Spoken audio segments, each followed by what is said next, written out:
The young Omega's fate arrived at dawn. Frost rimed the carriage wheels. Breath hung in the air like a thin white veil. Aldrich watched from the palace terraces as the gate opened and a small, shivering figure stepped down, wrapped too thinly for the season. He had expected a woman, not a child, an arrangement signed in ink and law, an adult to settle an old debt. The escort bowed. The parchment was held like a talisman, and for a moment the world narrowed to the two of them. The centuries that were, standing in a silhouette of fur and shadow, and the pale, wide-eyed girl whose hands trembled as she clutched a bundle of meager belongings. She did not know the title he bore, Lycan King, alpha of a pack that had been both myth and authority for generations. She did not know the politics, the edge of every breath he drew. She only knew the smell of the road, the grip of a hand she could not escape, the weight of a promise made by a man who thought he could buy debt with a life. Aldrich felt the cold cut through to a place older than his skin, indignation, then a practical clarity sharpened by age. He did not balk at power. He knew the law was a tool that could be bent, but his hands lacked the inclination to bend this way. A child was not a ledger entry. A debt was not a person. He moved down the stone steps like a shadow loosening itself. The clerk read the contract aloud, voice a thin reed in the morning air. In fulfillment of obligations. The words slid uselessly off Aldrich. He reached out once, took the trembling bundle from the girl's arms, and folded it into his chest as if to shelter her from the announcement awaiting her. "I will not accept this as a bride," he said. His voice carried, low, measured, the sort that dared the court to contradict. "This child is under my protection. The agreement stands annulled." There was a gasp, a rustle of robes, the sound of authority questioned. Lord Kaisa's face rippled like a pond struck by stones. His smile thinned to a predator's quickness. He had thought to settle a debt with what he called a commodity. His hand trembled only in the way of those who knew their moral currency had been called into account. Aldrich's proclamation was not a flourish. It was a verdict that cut through the legal niceties. He called Mrs. Wren, stout, watchful, and unflinchingly maternal, to be the girl's household head. She came with a bundle of quilts and eyes that had seen far more than she said. Cloud, one of the king's wolves, paced at the stone rail, ears pricked and muzzle dark as wet night. When Aldrich set the child into Mrs. Wren's care, the wolf padded forward and sniffed, then rested his head near the girl's knees, as if to promise a loyalty even a contract could not buy. They named her at court, with practicality and a tenderness foreign to the nobles, Iris of House Thorn, the uncle's name a stain that no ceremony would scrub clean. The pack, in Aldrich's private mind, blessed the new orbit. The youngest wolves, Blaze, Storm, Night, kept distance at first. Titan, ancient and vast, watched with the slow disdain of a creature who had watched empires rise and fall and had learned to reserve judgment. "She is an Omega by age, not by nature," Aldrich said to no one in particular as Mrs. Wren wrapped the girl's small hands in warmed cloth. "We will call her the young Omega, for now, until she chooses any name she prefers." The label settled around Iris like a cloak, protective, not coercive. It was a term borrowed from pack ranks, a metaphor more than a decree. It was also a promise. She would belong to no ledger, no bargain. She would belong to nobody who had not earned it.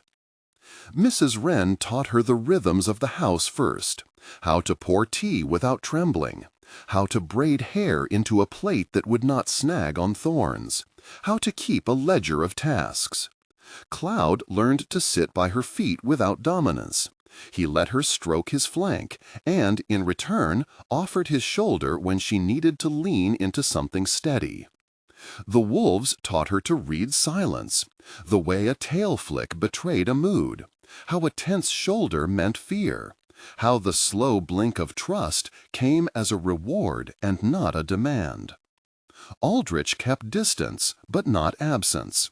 He set rules: no sleep in the private chambers, chaperoned lessons, limited audiences.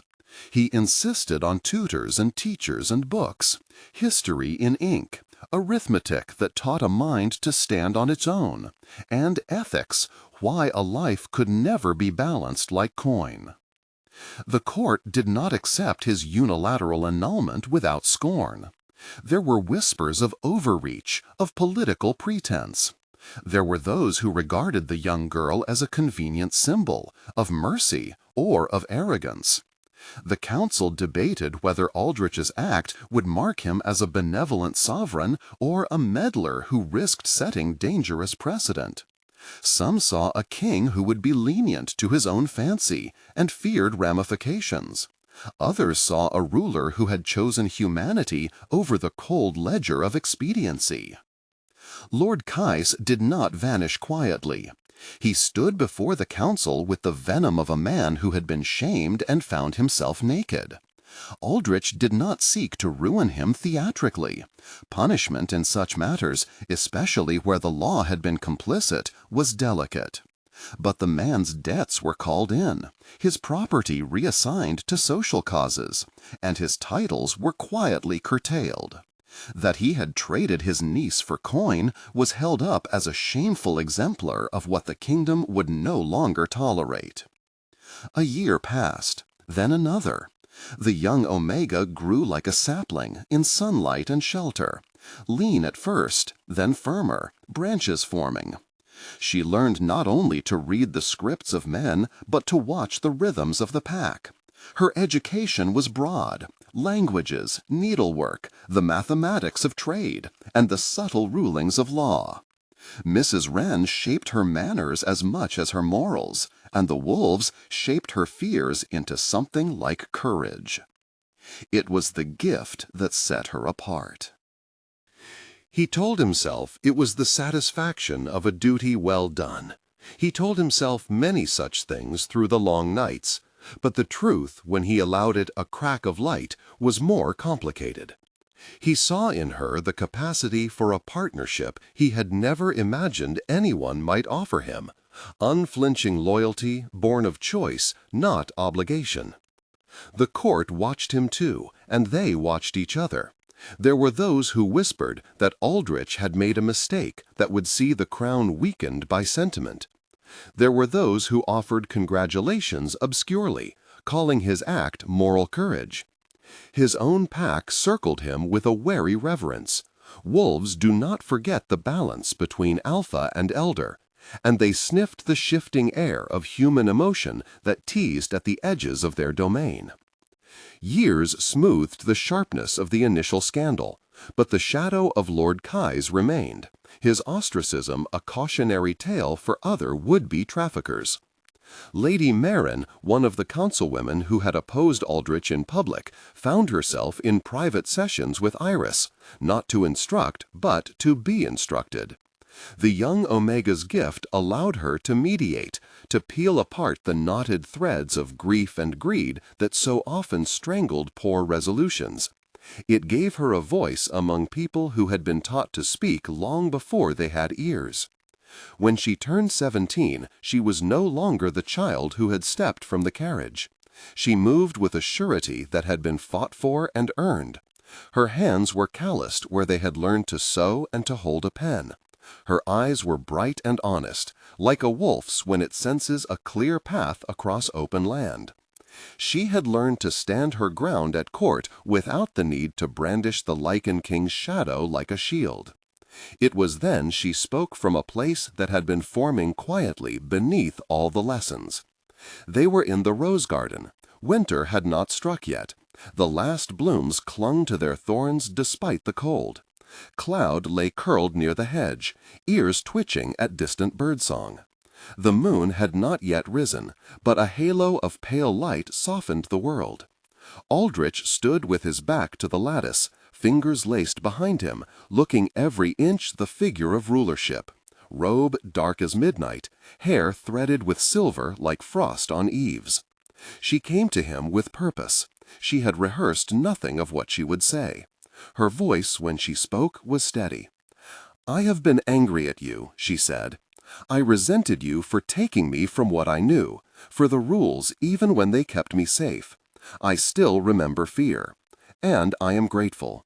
I have been taught to think for myself, to see the world beyond these walls, but I cannot hide what is in my chest any longer." Aldrich's face did not betray him. Age had taught him the art of concealing storms.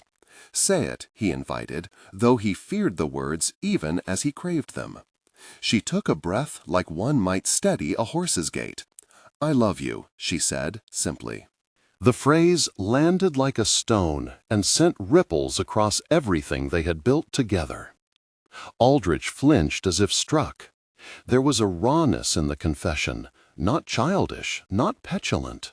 It was the result of long observation, small mercies, care, and a recognition that had grown like ivy over a wall, persistent, patient. He loved her back. He had loved her back for years. A love that had carved hollows into him he had thought healed and revealed a tenderness he had kept at bay with rigor. He did not answer with kisses or embraces. He answered with the kind of restraint that was deliberate and righteous.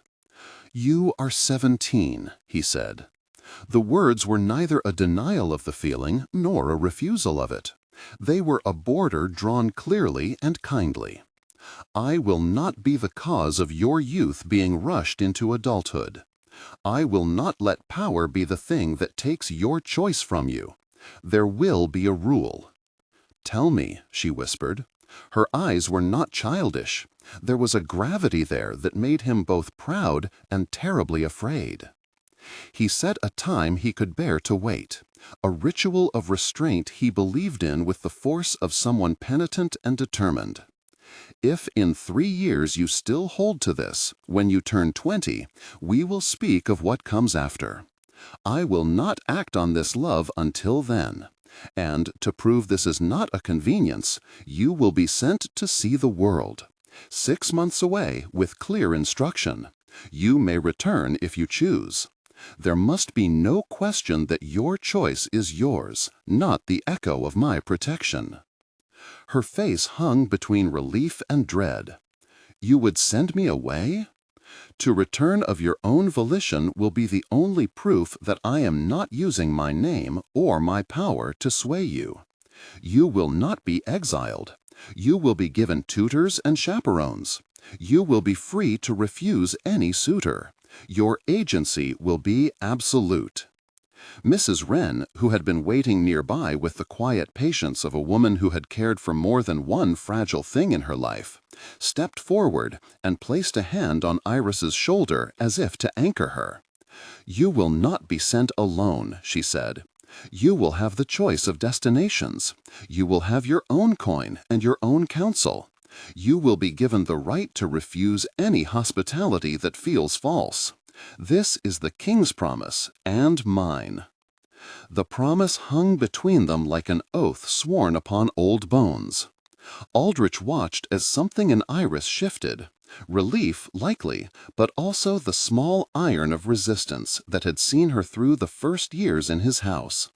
He wanted to reach for her and to keep her in the shelter of his arms, to tell himself that the world outside was best kept from those he loved.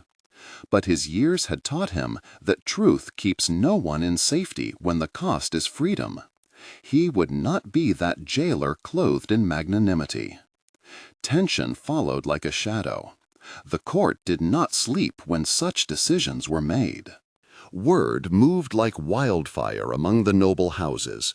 The young Omega had declared love. The Lycan King had demanded a waiting period and exile as proof. Some called it merciful, others called it manipulative theater. Newspapers and tavern talk made a sport of moralizing about what a man, 4 centuries old no less, might be capable of. There were those who pointed out the obvious imbalance of power and declared that no such relationship could ever be pure. There were also those who argued that Aldrich's insistence on time and choice was a virtue rarely seen in a man with so much power. Aldrich himself walked the palace at night like a man learning old prayers to steady his will. He had been a king of many winters, and the memory of failure sat heavy on him. The men he had not saved, the innocents he had let slip by, the times his indifference had been a crime against human hearts. This, he insisted, would be different. He would not claim the young woman because he had saved her. He would not turn gratitude into an obligation she could not refuse. He would wait. He would give her absence and watch how she shaped herself in it. Iris, on the other hand, listened to the murmurs and felt the sting of being both shielded and the cause of debate. She had not asked for headlines. She had not sought to be a test of moral courage or a subject of gossip. She had wanted a life where her choices mattered. To be told that she must prove her love by leaving her home felt at once a cruel redundancy and a necessary clarification. She loved Aldrich, yes, but she wanted to know if she loved him because she had been saved or because she had chosen him. The court offered suitors with the clumsy hands of those who mistake offers for choice. Lord Theron sent a carriage with silver trim and a promise of land. A merchant's son offered a dowry that could save small, struggling houses in the market districts. Each candidate pried at the edges of her life, but Iris met them with a calm born of someone who had learned the difference between an offer and a demand. She weighed them as she did the ledger that had once been the cause of an argument, a balance of consequences and heart. Her power, the empathic talent that had once been a curious whisper, matured into something precise. In a dispute regarding the mistress of a household who was accused of stealing lace from a noble patron, Iris was summoned. The mistress's hands trembled as they laid out a torn hem. Iris touched the hem and felt the mistress's fear like a bell in the chest, a fear that had nothing to do with theft and everything to do with hunger for a child and the shame of debt. Iris's counsel was quiet and decisive. Allow a work exchange. Teach the mistress to mend and to earn.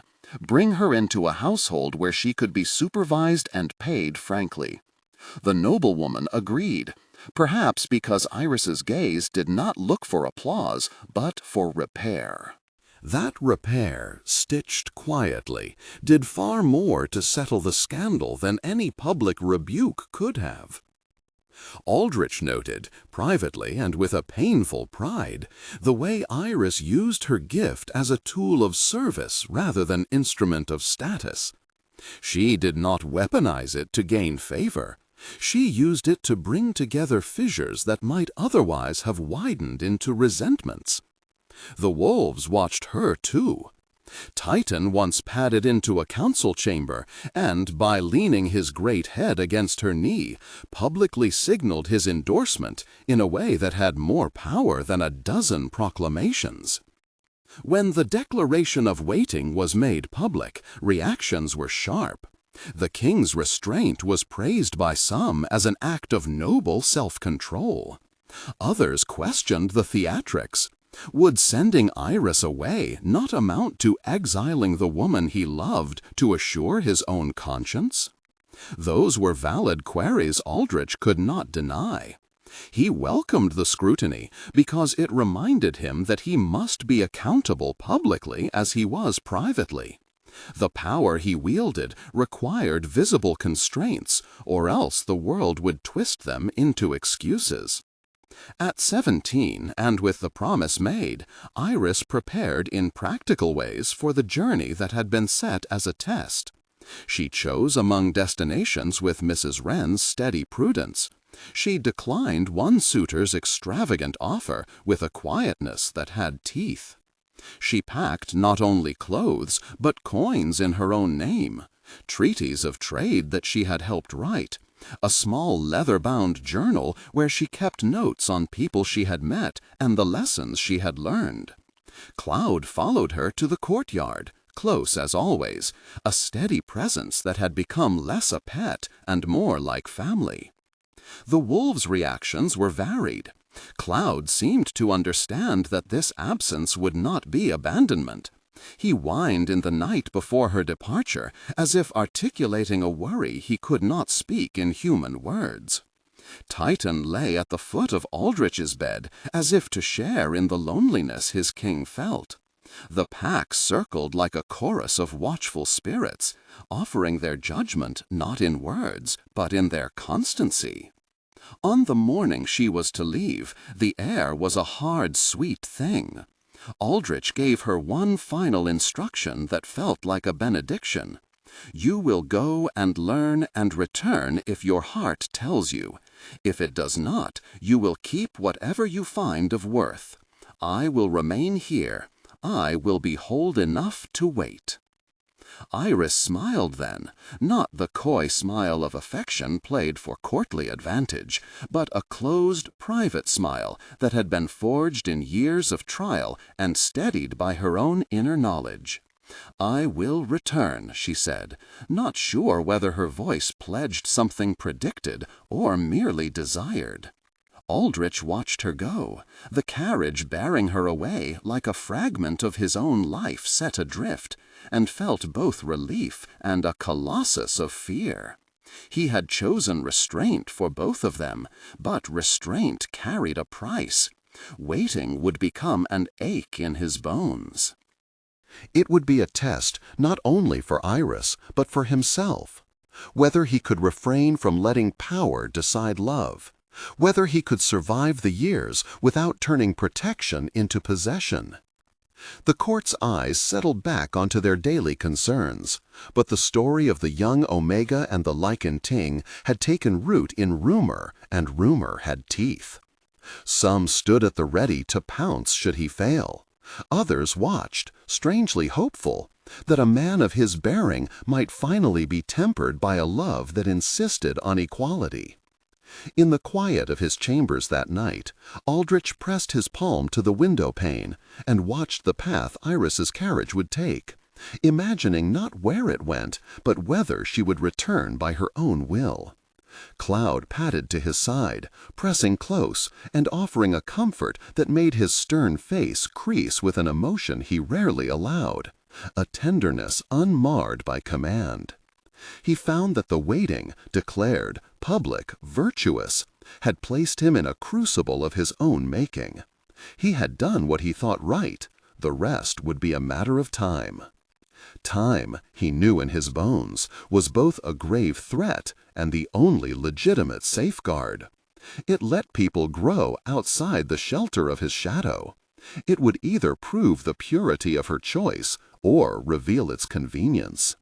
Either outcome would break something within him that had believed in certainty. But for the first time in his long life, Aldrich welcomed uncertainty because it was chosen and not forced. The road carried her away into the wide world, and the palace returned to rhythms of duty and small mercies. The wolves resumed their patterns. Mrs. Wren continued her quiet guardianship, and Aldrich attended the council with the practiced solace of a man who had learned to work with a broken heart. Yet each time the door opened and some new envoy stepped in with news of distant ports or of the smallest kindness Iris had shown on her travels, a pulse of both pride and pain would thrum in him. The seasons turned. The young Omega's name moved across borders in whispered admiration and sometimes in derision. She was young, and she was not, capable and still learning. Her gift gave her a way of seeing the world that the court had not expected, and for that many were grateful. The first part of the test had been chosen. The second would soon begin. The promise of waiting hung low in the palace like a winter sky, cold, clear, and full of the possibility of thaw. They had set the rules, now they would have to live with them. The road carried her into a world of larger skies and stranger smells. And with each mile, the palace walls shrank into a memory that was both shelter and lesson. Markets unrolled like tapestries, gulls argued over fish, and the salt of a harbor taught her lungs a new kind of sharpness. Iris walked streets where no one bowed to a Lycan King's shadow. Here she was only a traveler, with a small leather journal and a purse stamped with the coin that bore her own name. The seasons turned. The young Omega's name moved across borders in whispered admiration, and sometimes in derision. She was young, and she was not, capable and still learning. Her gift gave her a way of seeing the world that the court had not expected, and for that many were grateful. The first part of the test had been chosen. The second would soon begin. The promise of waiting hung low in the palace like a winter sky, cold, clear, and full of the possibility of thaw. They had set the rules, now they would have to live with them. The road carried her into a world of larger skies and stranger smells, and with each mile the palace walls shrank into a memory that was both shelter and lesson. Markets unrolled like tapestries, gulls argued over fish, and the salt of a harbor taught her lungs a new kind of sharpness. Iris walked streets where no one bowed to a Lycan King's shadow. Here she was only a traveler, with a small leather journal and a purse stamped with the coin that bore her own name. He asked for companionship. She offered him friendship. And when he grew annoyed at her refusal, she recognized in his sulk the same tendency she had seen in men who mistook ardor for entitlement. She walked away without regret. The Summer King, an exotic, gilded man who came on the turn of the season, offered an entirely different possibility. He was wild in his benevolence, a man who reveled in festivals and feasts and could teach Iris the languages of fire and music. He liked her gifts and the lightness she brought to his courts. At his banquet, Iris danced once, barefoot in the grass, feeling the wind take the hem of her dress and the laughter of strangers come up like bubbles. But when she pressed her palm against a carved ceremonial goblet given her by one of the Summer King's nobles, she felt ephemeral adoration, praise that dried when the season moved on. She did not want to be a summer's delight. She wanted the slow work of mending and building. Every offer taught her more about what she wanted. Each suitor carried a different future. Each future required a different relinquishment. She refused and accepted in equal measure, accepted the human warmth of company, refused the idea of being chosen because someone believed themselves entitled to a life they could not share. When she found a small school in a border village where women taught reading under the light of a single lamp, she stayed a week and taught arithmetic in exchange for stories. She slept poorly that week, dreams of wolves and of a palace terrace where a silhouette watched from the edge, but woke with a calm that came from knowing she had been the author of the week's work. News of her actions flew faster than any letter. Aldrich received the first dispatches like small knives, tales of kindness, of refusal, of courses offered and turned down. He felt a pride that jabbed him and a terror that sat heavy in his sternum. Each time a message arrived, he would sit in the council room or stand on the terrace and let the cold bite at his face until he felt steadier. Titan watched him with a look an animal gives a man when that man has chosen to be less of himself, to be more of what he ought to be. The pack's judgment was never cruel. They expected constancy and rewarded it in the way they permitted closeness. Court reaction flared and settled in cyclical bursts. The more Iris refused, the more the courtiers speculated. Some said she might realize the selflessness Aldrich esteemed was a mask for her own lack of want. Others saw in her rejections evidence of an autonomy no one in the court had expected to survive a Lycan King's protection. Lord Kai's name for once sank lower into mud. He had become a cautionary tale, prosperous in memory only as the one who would traffic in kin. That had its own sharp satisfaction, though Aldrich knew institutions required constant tending, lest the same complacency grow in new forms. Months blurred forward. The 6 months were not entirely spent in pageant and suitors. Iris learned practical governance in small ways. She mediated disputes without grand gestures, taught a midwife in a mountain hamlet how to keep better records, and understood trade not simply as numbers, but as the lives attached to them.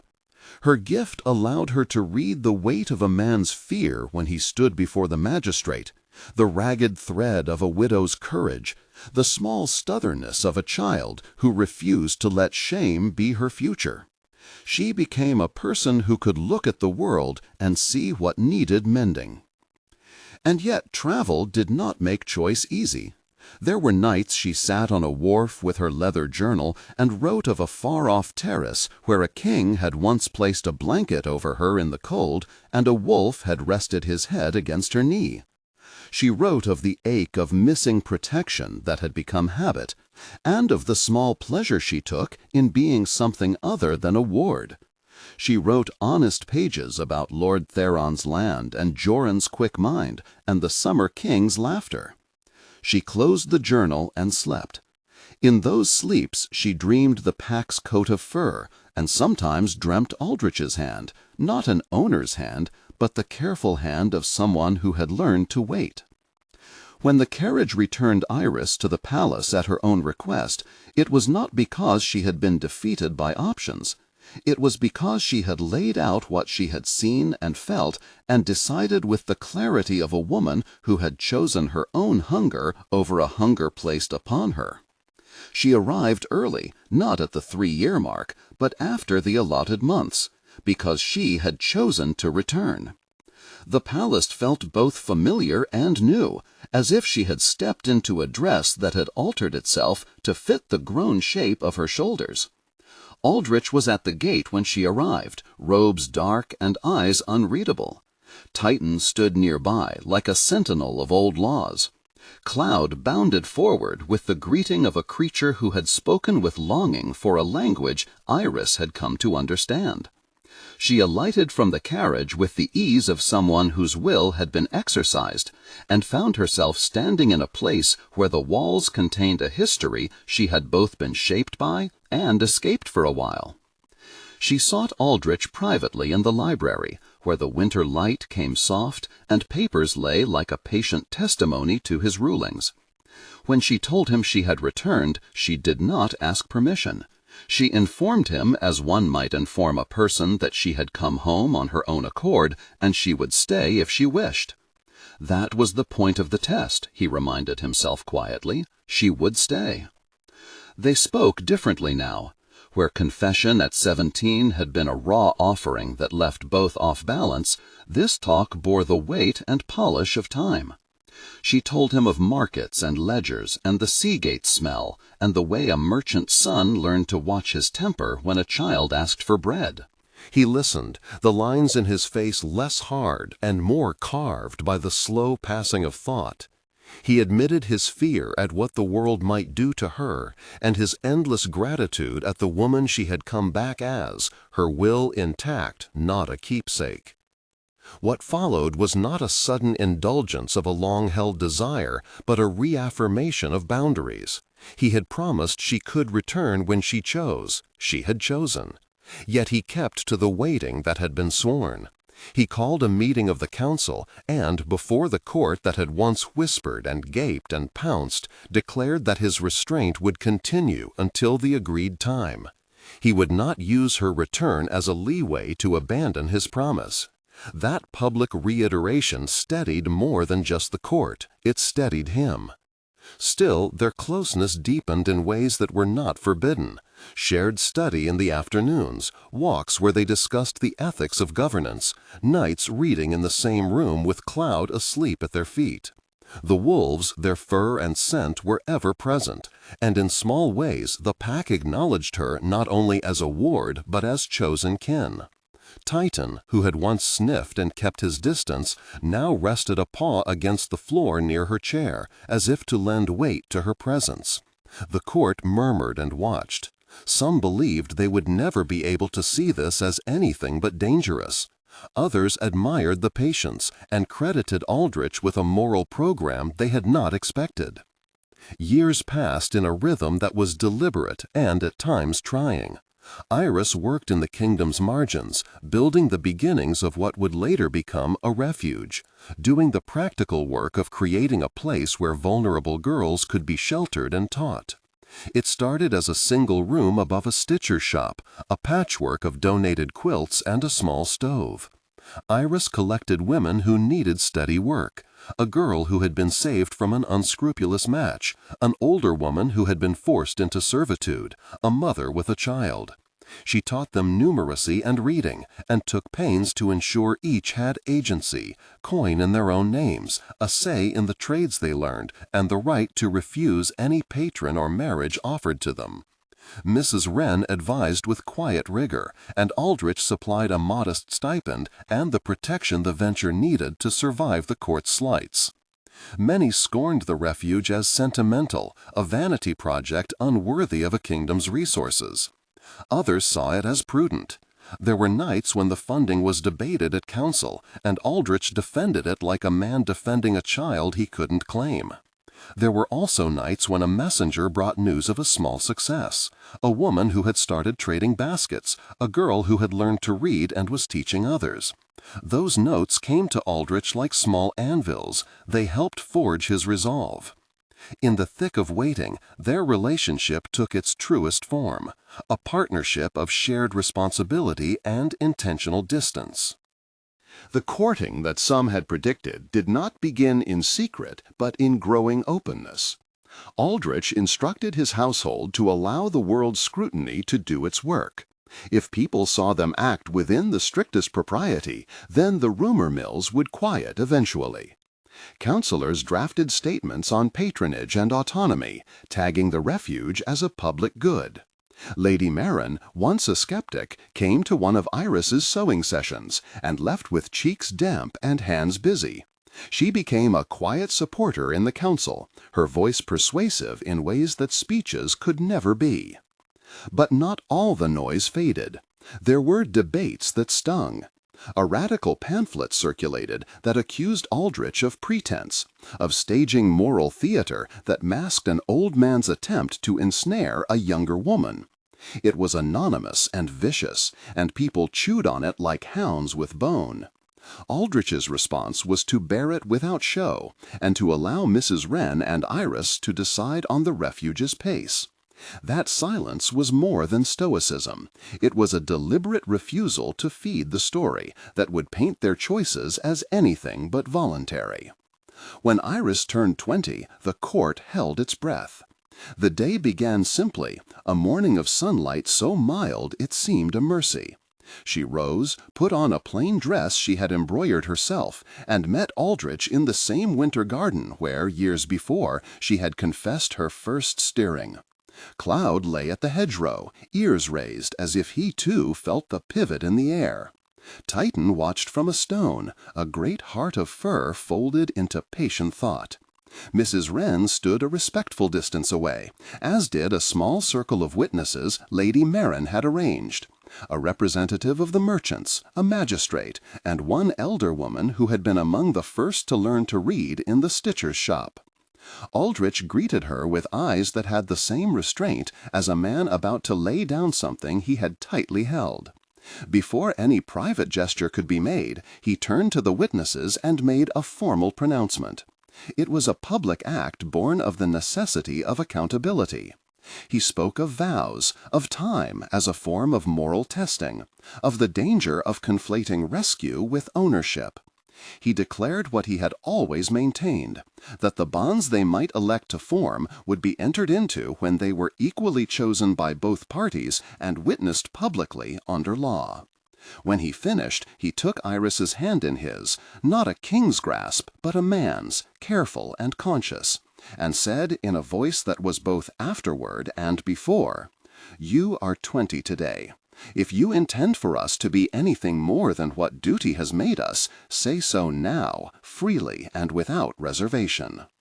Her reply was steady and luminous.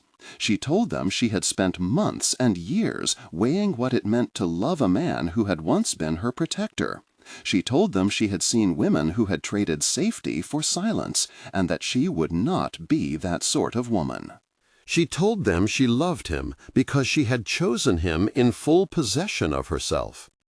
The court listened, not all without skepticism, but many in a hushed, honest curiosity. This was not a private whispered confession, but an act of legal and social clarity. They did not kiss then, not in the public eye. They embraced an arrangement instead, the beginning of a formal courting, witnessed and chaperoned, and the foundation for a year-long engagement intended to calm scandal and to prove to the council, to the market mothers, to the wolves, and to themselves that the union was not the product of duty turned into desire, but of choice matured and mutual. The courting year was slow and deliberate. They attended council functions together, not as a couple hiding a scandal, but as partners undertaking public projects. She with the refuges affairs, he with matters of state. They sat side by side at markets, listening to grievances, sharing the burden of decision. In private, they walked the packlands where Titan would sometimes join them, his lumbering presence like a pledge made of bone and fur. They spent nights in the library, where Aldrich read aloud passages of law and history, and Iris read back passages of small human kindnesses she had catalogued. The wolves' chorus was ever with them, clouds' soft thumping at the threshold, blaze and storm's distant call, an animal congregation that witnessed not only their tenderness, but their constancy. Rumor softened into curiosity, and then into an acceptance tinged with relief.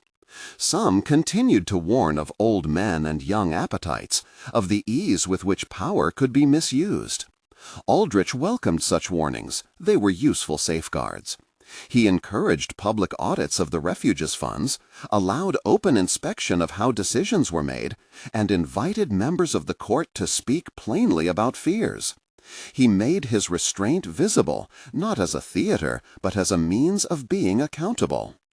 At the end of the year of courtship, when the engagement was declared to be unanimous among those whose hands and hearts mattered, the marriage was arranged not as a swath of pageantry meant to distract, but as a covenant witnessed by the pack and the people. The ceremony itself was both small and public. They did not seek an ostentatious display, but invited a crowd that represented a cross-section of the kingdom, stitchers and merchants, a magistrate and the lady who taught writing, the summer king who sent a garland as a tribute, and the men who had once peddled that shameful contract as a means of payment. They stood together beneath oaks Titan had padded around for a century. Mrs. Wren placed a simple silver band, with no engraving that would reduce a life to a slogan, around Iris's finger, and a heavier ring around Aldrich's. The pack gathered in a broad curve, cloud at the fore, blaze and storm forming a shadowy guard, Titan at an angle like a mountain of muscle made witness. The wolf chorus was not a spectacle, but a benediction, an animal's blessing that tightened into the sense of family. The magistrate pronounced words of contract. The people echoed with small, sober applause. Only after the legal pronouncements and the formal exchange did they allow the first touch that had something of release in it. Aldrich bent not as a sovereign to a subject, but as a man to a woman he had loved with a patience that had cost him quiet nights. Their first kiss was private enough to be intimate, and public enough that it could not be denied afterward, a gesture that sealed years of ethical restraint and choice. It was brief and not the thing of fevered legends. It was instead an affirmation, two consenting adults embracing the end of a long wait. The years that followed marriage were not a clean, seamless happiness. They wrestled with the consequences of centuries of power on one man's shoulders and the desire to create institutions that defended choice. They faced critics who expected a scandal to erupt, but they also found that many of the kingdom's small mechanics, the schools, the Stitchers' Guild, the market boards, were better for their attention. The refuge, once a room over a stitcher's, became a house, then a small compound where girls and young women found safety, literacy, trade skills, and voices. It was not perfect. It was a work of people who bled and patched and bled again until the seams held tighter. Aldrich made sure accountability was woven into the refuge's charter. Every woman who entered had a right to counsel and to coin, to teach and to be taught, and to leave when she wished. Iris established apprenticeships and stipends, and insisted on a council including women who had been in the refuge longer than she had been. She would not, as the first ward of the Lycan King, be the only voice in decisions. Mrs. Wren ran the domestic wing, stern and kind in a way that made the place steady. The wolves, for their part, remained the guardians. They escorted frightened girls at night and stood as a living, frightening manifest guard against men who would take what was not freely given. Not everyone was pleased. Lord Kaiser's relatives muttered, and some nobles argued the crown had bent its shape to a personal story. But when a woman came to the refuge after a broken promise, and was taught to read, then apprenticed to a merchant who paid fairly, even the most bitter critics found their words slacken. The refuge was a living defense against the kind of trade that had once been attempted in the carriage yard. As for the Lycan King and his wife, the young Omega who had become a sovereign's partner, their marriage lost none of its mystery, though it lost the sting of scandal. They argued across maps and charity lists over whether to fund a bridge or a school first, and they made compromises that were small as stitches and large as treaties. Aldrich learned to share power in ways that did not undermine his station, but that deepened it. Iris retained her fierce independence. She traveled again sometimes, as he had early on insisted she should, and returned always by choice. Cloud still slept with his head across her feet at night, and Titan, slow as time, would at times rest his massive head upon the threshold of the refuge, as if to guard the place he had come to love. In quieter moments, Aldrich would sometimes sit on the old palace terrace and let the winter wind ask its long questions. He had been a king long enough to recognize that waiting had been a test not simply of Iris, but of himself, an ethic of power that had demanded humility. It had cost him the easy satisfaction of possession. It had given him, in return, an adult love that was not a claim. He had watched a child become a woman and had the decency to let that work be hers. That was, he would tell himself later when the ghosts of old choices came calling, the most human thing he had done. The scandal that had once shocked a kingdom became, in time, a story told without the edge of outrage. Scholars wrote of Aldrich's restraint as an unusual virtue in a long line of monarchs who had confused sovereignty with appetite. Women across towns cited the refuge as a model. The wolves, always the easiest judges, took what they wanted from the balance: loyalty that was chosen, not bred, and a human pair who had learned to obey a different kind of alpha, one that required submission not in the sense of yielding power, but in the sense of choosing restraint. Years after the carriage arrived at dawn, a girl who had once been small and pale stood beneath the same frost-laced trees where she had first learned to walk with Cloud by her knee. She had been called the young Omega, in jest and in honor. The name had taken on weight and gentleness. Omega, not as an assignment, but as a role she chose within the pack, and within the kingdom. a marker that one could be the last who kept watch and also be the first who opened the gate. The Lycan King, whose life had been shaped by centuries and wait, had changed in gentleness that was hard won. He had unlearned the quick justifications of power, and had built laws out of the understanding that love is pure only when it is given freely. The women at the refuge stitched his portrait into a patchwork quilt not as a sovereign draped in regalia, but as a man who had learned to wait. Their marriage did not erase history. Lord Kaisa's disgrace served as a public reminder that some bargains were both criminal and cruel. The court never forgot that the initial act was a wound. It only learned to see the healing as a public project, as necessary as retributive justice. The refuge became a living coda to that lesson. Institutions could be built to ensure that the vulnerable were not left without recourse. In the end, the kingdom's story about them changed into a lesson taught in markets and magistrate halls, that protection without agency is merely another chain, and that time, properly applied, can be a moral crucible. They had waited, not because delay was an end in itself, but because waiting was a safeguard. It allowed a child to become an adult by her own choices. It forced a man to reckon with the ways power can seduce the best intentions. And it let a love be tested until it proved itself not an answer to gratitude, but a partnership of equals. Aldrich watched the refuge one morning as Iris distributed loaves of bread to children who had only known scarcity. Cloud lay asleep near the fence. Titan nosed a seam of earth, content. Iris moved from person to person, her hands steady, her touch giving confidence rather than claiming it. She caught Aldrich's eye and lifted her chin in a small, private manner they had developed. No flourish, no claim, only a look that said, "We chose this life, and we bear its burdens together."